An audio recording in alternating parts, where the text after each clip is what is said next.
Chers téléspectateurs, bienvenue à votre émission Le mariage chez nous. Aujourd'hui, c'est avec une grande dame du ministère de l'Action sociale, Madame Falmata Mamad Hassan, chef de division pour la promotion de la femme rurale, qui représente la directrice de l'équité et du genre. Avec elle, on va parler de l'interdiction du mariage d'enfants et du problème d'équité, au problème du genre, parce que dans l'émission Le mariage chez nous, c'est une émission qui donne la possibilité à nos téléspectateurs de connaître comment le mariage se prépare et se célèbre dans les ethnies du Tchad. Mais bon, le mariage, qui est un seul moyen pour fonder une famille, rencontre d'énormes difficultés. Et vous, du ministère de l'Action sociale, c'est que vous gérez des 1001 dossiers par jour. Donc, d'abord, dites-nous, Madame Falmata, quelle est la vocation du ministère de l'Action sociale? Ok. Bon, tout d'abord, je voudrais rectifier quelque chose. Oui. Le ministère de l'Action sociale, qui vous appelez ainsi, porte plutôt le nom du ministère de la Femme, de la protection de la petite enfance et de la solidarité nationale, oui, conformément au décret numéro 1445 du 23 juillet 2018. Ok.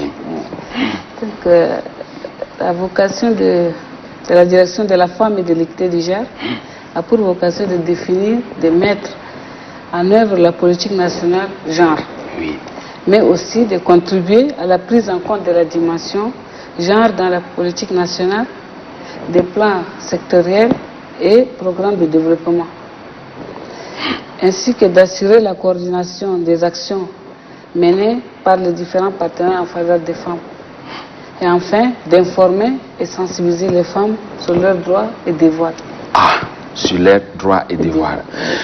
Quels sont les droits et les valeurs des femmes que vous défendez? Ou bien que vous voulez défendre? Et j'ajoute aussi, c'est la mise en œuvre de ces mandats de la direction de la femme et de l'équité du genre. C'est fait également en collaboration de deux autres directions. La direction de l'autonomisation de la femme et la direction de l'appui technique d'encadrement des organisations féminines. Ok. Bon, quels sont les droits et les valeurs des femmes que vous défendez? Oui, les droits et les valeurs des femmes que nous défendons, c'est d'abord l'égalité du genre. L'égalité du genre. L'instauration de l'équité à tous les niveaux de la société tchadienne. Et, il convient de rappeler que le Tchad a ratifié en 1995 la Convention des Nations Unies sur l'élimination de toutes les formes de discrimination à l'égard de la femme, la CEDEF. Et ensuite la Constitution adoptée en 1996 et révisée en 2005 et 2018 à son article 13, que les Tchadiens de deux sexes ont les mêmes droits et devoirs. Ils sont égaux devant la loi. Et l'article 14 de préciser que l'État a le devoir de veiller à l'élimination de toutes les discriminations à l'égard de la femme et d'assurer sa protection dans tous les domaines de la vie publique et privée. Ok, merci. Bon, on essaie de comprendre déjà au fur et à mesure, parce que beaucoup ne connaissent pas, quand on parle du genre, c'est quoi. Bon, la femme, bon, c'est vrai, entre-temps, elle est lésée, mais il faut que l'État organise quelque chose en faveur de la femme. Ok. Le mariage est le seul moyen pour fonder une famille, comme je l'ai dit en prélude. Ce moyen rencontre d'énormes difficultés lors de sa fondation et même pour sa viabilité. Dites-nous un peu, en tant que femme et en tant que chef de service, qu'est-ce qu'il faut faire pour qu'un mariage puisse être solide, un mariage réussi? Parce qu'il y a un problème de genre et ainsi de suite. Qu'est-ce qu'il faut faire pour qu'un mariage soit solide et réussi, formidable? Oui. Bon, moi je pense qu'il faut d'abord l'engagement de deux fiancés, l'homme et la femme. Oui. Les titres individuels de deux, c'est-à-dire la période des fiançailles pour que c'est étudiant. Oui, il faut aussi le consentement des parents. Ça c'est important aussi. Oui. Et la maturité des fiancés aussi. Il faut. Oui, il faut qu'ils soient matures pour fonder un foyer. Oui, les deux. Oui, les deux, oui. Et aussi le mariage dans les normes, parce que... Le mariage dans les normes, c'est-à-dire, expliquez un peu. Bon, nous avons nos coutumes, nos traditions, où il faut passer par des procédures pour que le mariage, on trouve que ce mariage est normal. C'est normal. Ouais. Okay. Madame Falmata nous dit qu'il faut passer par les normes, respecter nos us et coutumes pour arriver au mariage. Et il faut, elle met un accent particulier sur la maturité des deux conjoints, l'homme et la femme. Peut-être mature avant de contacter le mariage. Dans ça, elle soutient le gouvernement qui dit pas de mariage pour les mineurs, n'est-ce pas? Oui. Okay. Merci. Ok. Et que représente la virginité d'une fille, par exemple, pour vous, mais pour le ministère de l'Action sociale, de la femme, on vous a cité, respectant votre protocole. Bon, une fille qu'on garde vierge jusqu'à on donne en mariage. Pour la famille qui reçoit cette fille et pour la famille qui donne cette fille. Quant à vous, qu'est-ce que cela peut représenter pour vous? Pour moi, la virginité d'une fille représente d'abord l'honneur de sa famille. Voilà.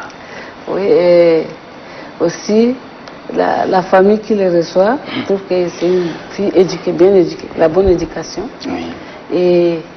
Et pour le mari, la confiance. La confiance à sa femme, parce qu'elle peut Merci. venir chez lui. Ok. Ouais. C'est comme j'ai l'habitude de dire sur ce plateau, la virginité d'une fille a un prix. Voilà ces prix que vous avez cités. La confiance entre l'homme et sa femme, et l'honneur de sa famille qui envoie cette fille. Et la famille qui reçoit cette fille dit que non, cette fille, certainement, elle est bien éduquée. Ça, c'est un message très fort. Chers parents, vous qui suivez cette émission, pour profiter de tous ces cortèges de bonheur, de gloire, bon, pour qu'un jour votre belle famille vous accueille bien, vous avez intérêt à conserver vos filles vierges, afin que vous puissiez bénéficier de tout cela. Comment la femme tchadienne perçoit le concept de droit des femmes? Quand on parle de droit des femmes, est-ce que la femme tchadienne comprend quelque chose dans ça? Oui, bon, la femme tchadienne perçoit le concept de droit des femmes difficilement. Oui. À cause de l'ignorance, de l'analphabétisme et de la pesanteur socio-culturelle. Mais aussi une insuffisance de communication, de sensibilisation qui induit à l'ignorance de ces textes. Et cet aspect se ressent beaucoup plus chez la femme rurale, je crois. Ok. C'est d'abord, la femme rurale a beaucoup de problèmes avec cela. Avec cela, oui. Bon, on est d'accord que le droit de la femme soit respecté dans son intégralité. Mais comment devrait être la femme tchadienne, africaine, vu nos réalités, nos us et coutumes? Le droit de la femme, oui, on accepte, mais comment elle doit être? Il y a le droit de la femme qui doit protéger la femme, mais quel modèle avec le droit de la femme et la femme africaine? Elle doit avoir un modèle, n'est-ce pas? Quel modèle devrait être la femme tchadienne, vu nos us et coutumes? Et on prend aussi les droits de la femme. Est-ce que c'est le droit de la femme qui doit primer et nos us et coutumes, on laisse tomber? Ou bien on fait la jonction, ou bien on met les deux ensemble et puis on essaie d'harmoniser? Dites-nous un peu, comment devrait être la femme tchadienne avec tous ces les droits de la femme? Bon, la femme tchadienne, compte tenu de nos us et coutumes, la femme tchadienne doit d'abord lutter pour son droit. Et c'est pas exclu qu'elle doit adapter certaines choses à nos coutumes. Oui, afin de ne pas sortir de... Oui, en dehors de la coutume et de nos traditions. Ah, ok, elle doit d'abord réclamer, revendiquer ses droits, et en même temps, elle ne doit pas oublier que nos traditions et nos us et coutumes prônent ceci, prônent cela. Mais là, c'est au milieu, on ne sait pas comment la faire.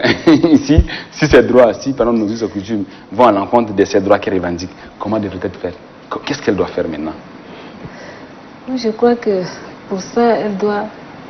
C'est pour que... Bon, j'ai dit qu'elle doit lutter. Lutter. C'est-à-dire, elle doit faire comprendre que ça, c'est son droit d'aller, par exemple, à l'école.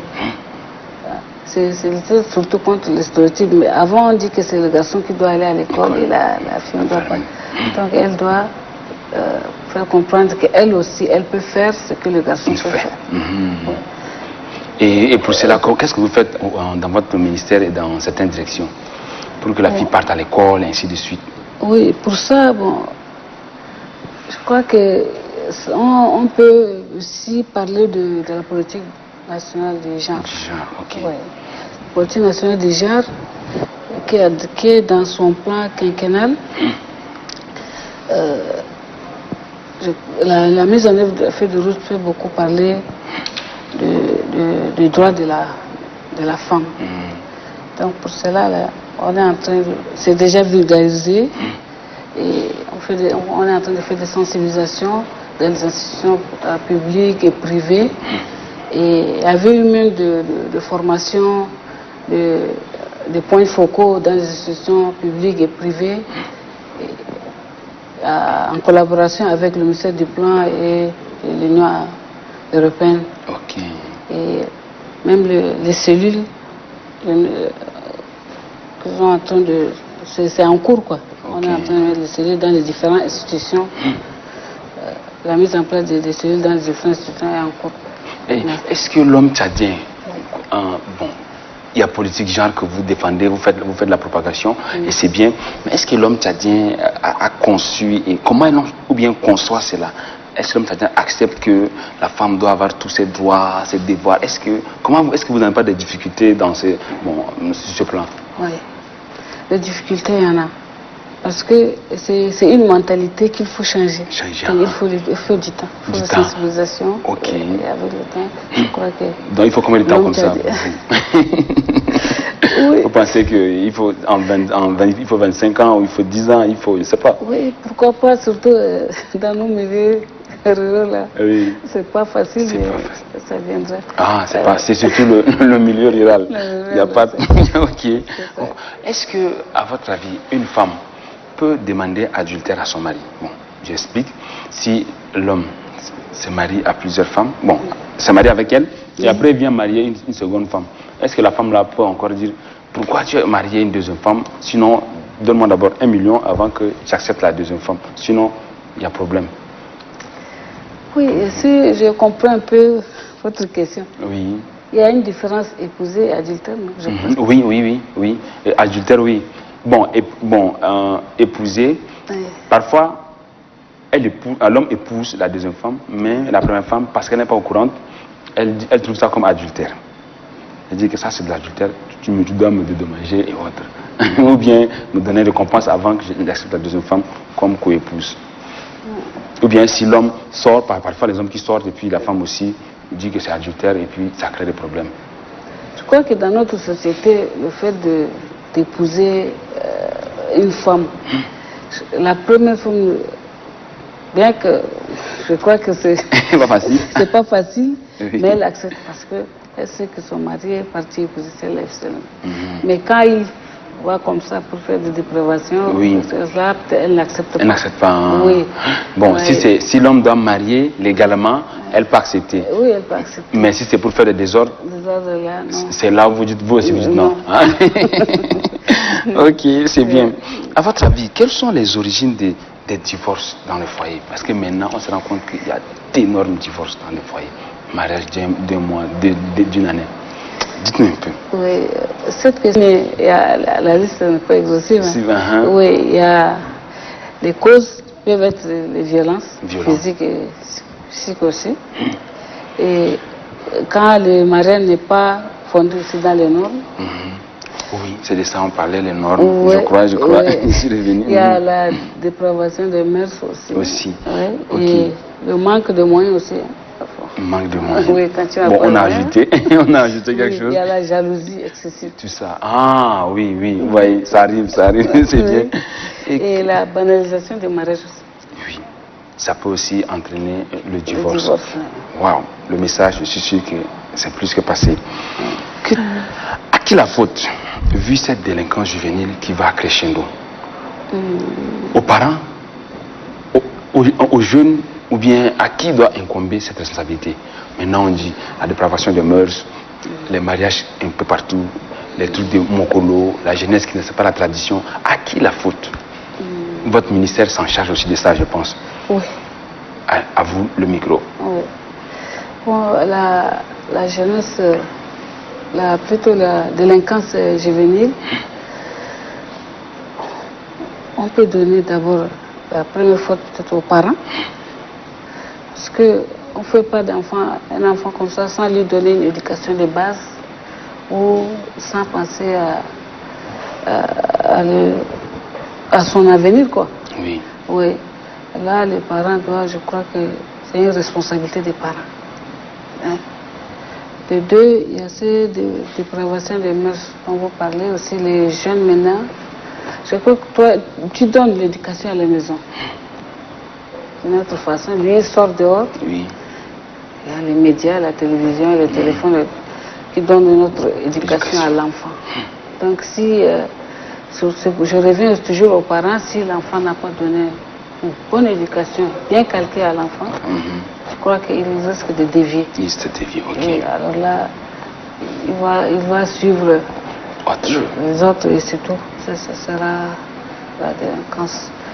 Et je crois qu'à un certain moment, je sais pas, je crois que l'État aussi doit encadrer beaucoup les jeunes pour qu'ils ne finissent pas dans la délinquance. Et pour cela, qu'est-ce que votre ministère, en charge de la femme, action sociale, enfance, tout, qu'est-ce que votre ministère a entrepris ou entreprend déjà? Oui, le ministère avait beaucoup entrepris des choses. Il y avait même des centres de réinsertion, de formation des jeunes à Kondoul. Et ici même pendant nos formations des assistants sociaux, tout ça, on part trouver les enfants dans leur milieu de délinquance pour leur poser des questions. Quelle est la cause de leur... on trouve beaucoup des informations. Parfois, il y a des enfants orphelins qui n'ont pas quelqu'un pour s'occuper d'eux. Parfois, il y a des enfants qui sont maltraités par leurs marâtres. Et c'est comme ça, donc il y a beaucoup de causes. C'est pour que j'ai dit, le premier responsable, c'est le parent. C'est le parent. Oui, le parent. Donc, même, pourquoi pas la communauté? Quand l'enfant n'a pas de père ou de mère, je crois que nous, au Tchad ici, nous avons la solidarité familiale. Donc il ne faut pas laisser l'enfant sortir pour aller devenir un délinquant. Donc, et pour cela, il est important aussi aux parents d'être à côté des enfants. Et un peu le problème avec la zone rurale. Il faut que la fille parte à l'école. Comment les gens conçoivent ça? Bon, c'est une question aussi. Comment les gens conçoivent? Est-ce qu'ils acceptent que leurs filles partent à l'école jusqu'à avoir les grands diplômes et autres? Ou bien, comment ça se passe? Oui, sur ce problème-là, il y a toujours un problème au niveau rural. On ne laisse pas beaucoup la fille aller jusqu'au niveau, finir son cursus scolaire. Oui. Alors, il y a toujours ce problème est abordé dans le PNG. Il faut trouver la sensibilisation pour que les parents comprennent que la fille aussi doit participer au développement du pays. Donc si elle ne finit pas son cursus scolaire, si elle ne peut, donc elle ne peut même pas accéder à la prise de décision. Oui, c'est vrai. Maintenant, avec, bon, je dis encore, avec le droit de la femme, on dit droit de la femme, est-ce que ce n'est pas ce qui est en train d'amener les femmes, parce que maintenant, un peu dans les quartiers, les femmes sont un peu, on ne sait pas si elles sont têtues, entre griffes, un peu de choses, droit des femmes, un peu de choses, droit des femmes. Est-ce que cela n'a pas transformé, métamorphosé la femme tchadienne? Oui, parce que la femme tchadienne, longtemps, elle a été marginalisée. Donc maintenant, comme elle a trouvé un peu d'issue pour donc c'est pourquoi elle prend toujours son droit. Son droit, ok. Parce que longtemps, elle a été marginalisée. Parce que c'est vrai, mais est-ce qu'elle gère ça? Est-ce qu'elle n'a pas géré? Elle ne gère pas ça négativement. Si un peu on dit droit de la femme et puis plainte à son mari, droit de femme, est-ce qu'elle a bien interprété cela? Bon, c'est un peu mitigé, mais bon, je sais pas comment répondre, mais quand elle réclame son droit, parce que l'homme tchadien, il a la mentalité que la femme doit être en bas, pas en haut, pas au même niveau. Oui. Donc, pour ça, il faut qu'elle... Il n'y a pas plus... Je sais pas, il n'y a pas plus juste que d'aller porter plainte pour lui faire comprendre. Mais est-ce que l'homme tchadien comprend? Quand une femme porte plainte à son mari, est-ce que l'homme tchadien... Ça, c'est un problème. C'est maintenant, ça devient un problème dans le problème. Il faut encore sensibiliser aussi l'homme. Bon, mais comment arriver à cela? Comment le faire? Bon, merci. Notre émission tend presque à sa fin. Un message à la jeunesse et aux parents face à cette délinquance juvénile qui va crescendo. Et après aussi un message par rapport au Covid-19 qui est devenu une obligation. Il faut parler de cette pandémie pour éveiller la conscience. Message aux parents et à la jeunesse face à cette délinquance juvénile qui va crescendo. Bon, mon message aux parents, c'est de prendre les responsabilités. C'est vrai, il faut avoir une femme, il faut faire des enfants, mais c'est vraiment, il faut prendre sa responsabilité. Parce que si tu fais des enfants comme ça et tu ne sais pas comment les nourrir, les envoyer à l'école ou leur donner une bonne éducation, ce sera une perte de temps ou une perte même de ton investissement, parce que l'enfance, tu investis. Alors là, je crois que les parents doivent prendre les responsabilités devant leurs projets, afin de ne pas les laisser. Ici, au Tchad, nous fondons beaucoup notre espoir dans la religion. Donc, si l'enfant est éduqué religieusement, il sait que ça c'est du mal, ça c'est du bien, je crois qu'il va bien. Ok, bien réussir. En ce qui concerne la jeunesse, c'est l'avenir du pays. Oui. Mais quand ils dévient pour ne pas, je sais pas, parce que même il y a des enfants où les parents ont les moyens, on les envoie à l'école, ils ne vont pas faire bien leurs études. Oui.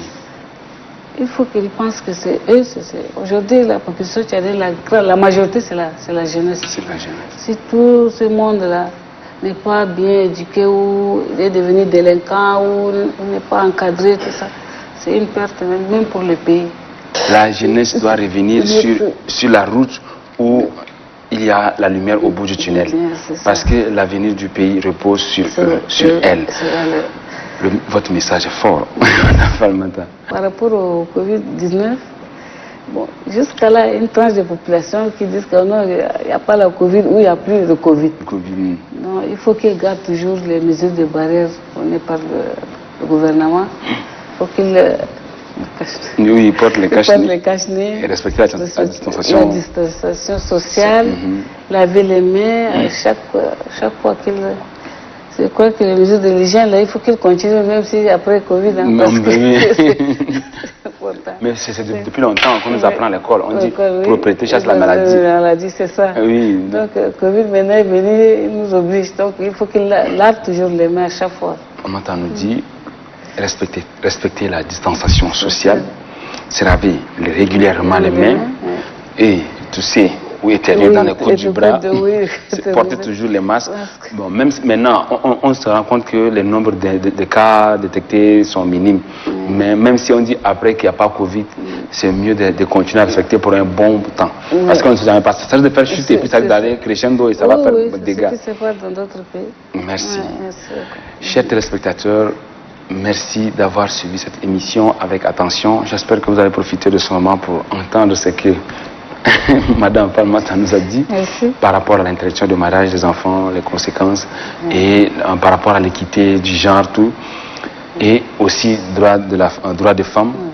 Je vous donne rendez-vous la semaine prochaine pour un nouveau numéro. D'ici là, portez-vous bien et continuez à suivre le programme de la Télé-Tchad. Ciao, ciao. Prenez bien soin de vous. Merci. Merci, madame. Merci.